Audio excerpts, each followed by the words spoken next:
sepals. This part of the flower is called calyx, and now we are removing the calyx from the flower. This is the outermost whorl of the flower, which is green in color, and since all the 5 calyx are united, so we can say that the sepals are united and they are called as gamosepalous, and these are 5 in numbers. This is the calyx which is going to protect the flower when it is in the bud stage, and I am keeping it here. This is the calyx or sepals.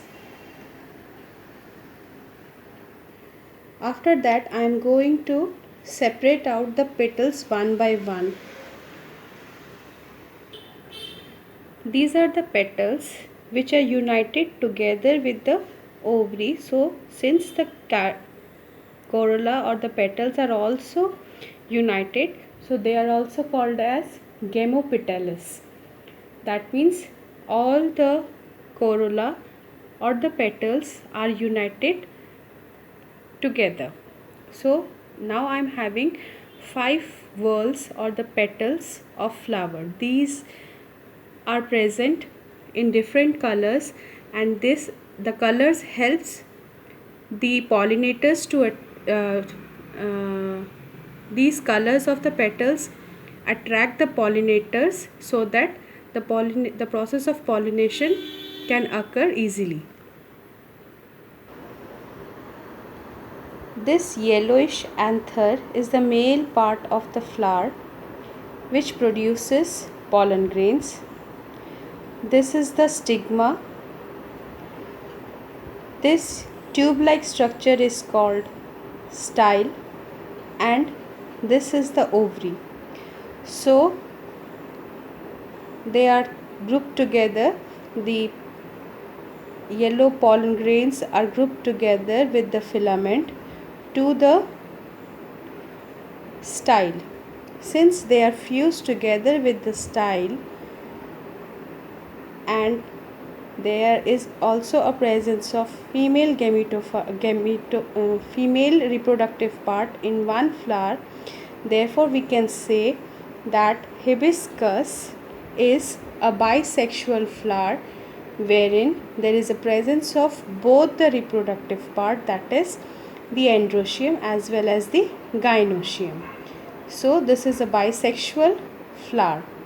Now we are going to remove the style as well as the stigma from the ovary, and we will have just the ovary part from here. We are going to dissect it from here. A cut will be made at this point, and ovary will be taken out from the covering of style. Now we can see this is the ovary, style with the fusion of anthers, and the stigma. This is the stigma, which is the sticky part, and when the pollen grains fall on the sticky part, they forms the pollen tube that reaches to the ovary. This is the pollen tube that is formed, and it enters into the ovary, and the fertilization takes place within the ovary. Now we will see if we can find out the presence of ovules in the ovary. After cutting the ovary, see at the edges of the blade we can see numerous ovules present here.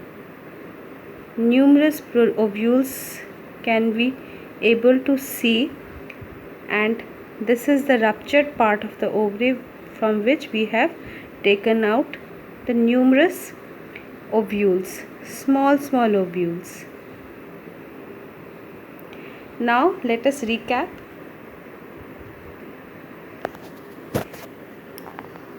This is the green part called as sepals or the calyx, which is going to protect the flower when it is in the bud stage.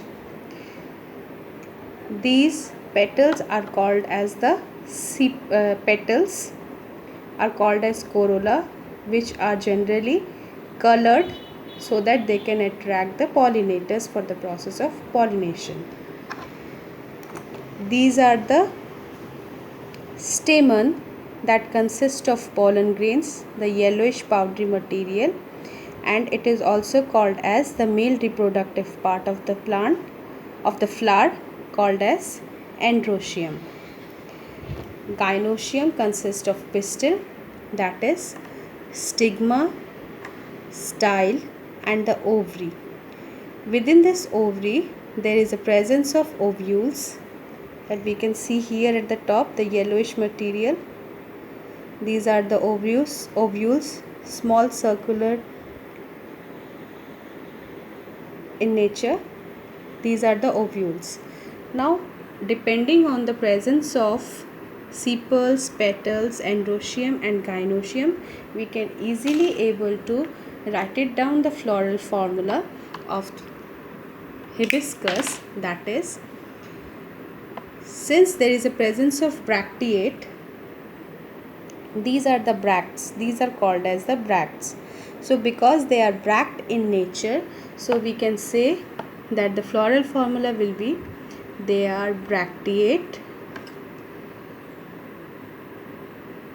Next, this is the symbol that they are actinomorphic, bisexual flower, that is the presence of both male reproductive part and the female reproductive part is there. This is represented for the number of calyx. As we have seen, there are 5 number of calyx. So calyx will be written as 5. 4 petals we have already seen. So C is for corolla and 5 petals we have seen. There are numerous pollens present on the flower as a male reproductive part. That is why they are called as, they are present in infinite numbers. And gynoecium is inferior, that is present at the base of the flower, and we can able to find out numerous ovules.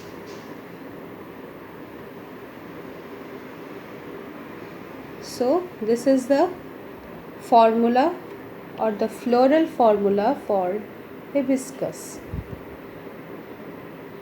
Floral formula for hibiscus.